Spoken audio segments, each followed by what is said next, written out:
आता शेवटचं मानपत्र आपली छोटी सखी ज्ञानदा कदम. लहान वयातच गीता प्रति पदवी आणि खेळातही उत्तम प्रावीण्य मिळवणारी शालेय विद्यार्थिनी ज्ञानदा कदम हिच्या सन्मान पत्राचे वाचन करत आहे.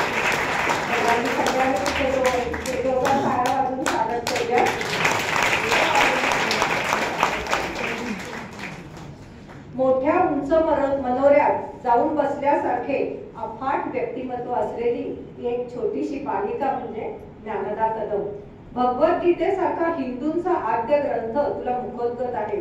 त्याचे पारायण, पाठांतर आणि अध्ययन यामुळे तुला गीताप्रती ही पदवी प्राप्त झाली आहे.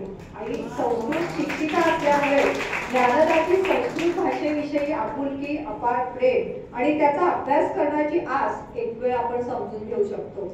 परंतु या सगळ्याबरोबरच तू उत्तम सायकलपटू, रस्तारोहण आणि मॅरेथॉन इत्यादी मध्ये बक्षीस मिळवणारी देखील आहेस. राहत्या सोसायटीच्या रस्त्याचे काम, अग्निशमन दलाची उभारणी, मुलींवरच्या अत्याचाराला प्रतिबंध करण्यासाठीचे शिक्षण या सामाजिक कामामधीलही तुझा पुढाकार एवढ्या छोट्या वयात बहुमोलाचा आहे.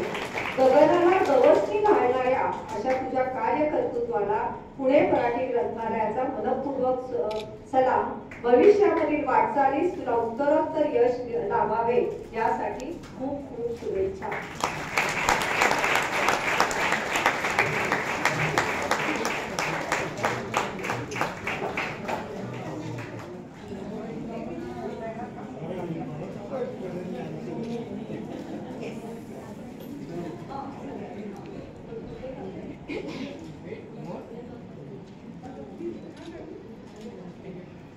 सगळ्यात मोठा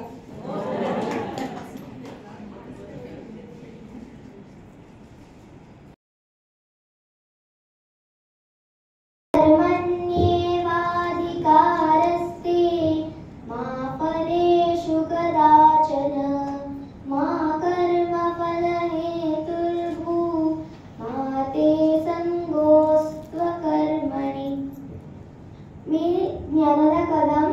माझा सर्वांना प्रणाम. आज आपण इथे महिला दिनानिमित्त जमलेलो आहोत पुणे मराठी ग्रंथालयात 54व्या वाचनकट्ट्याला.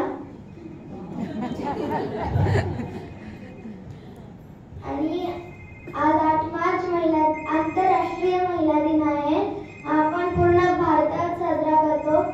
आणि आज मला खूप आनंद होतोय की तुम्ही विविध क्षेत्रातील विविध महिलांचा सन्मान केला व त्यासोबत माझाही केला.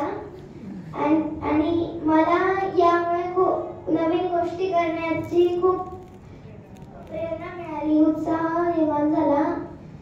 आणि असाच तुमचा आशीर्वाद माझ्यासोबत नेहमी राहू देत. आणि मी शेवटी जाताना एक संदेश देते. शस्त्र आणि शास्त्र हाती घ्या. शस्त्र हाती घेतले तर मनगट बळकट होईल आणि शास्त्र हाती घेतले तर मन बळकट होईल. जेव्हा मनगट आणि मन बळकट असेल तेव्हा कोणासमोरही आपला म्हणून झुकावे लागणार नाही. म्हणजे शस्त्रासोबत शास्त्रही महत्वाचं आहे आणि शास्त्रासोबत शस्त्रही महत्वाचं आहे. धन्यवाद. त्याच्या मुलीने आपल्याला किती छान संदेश दिला आहे.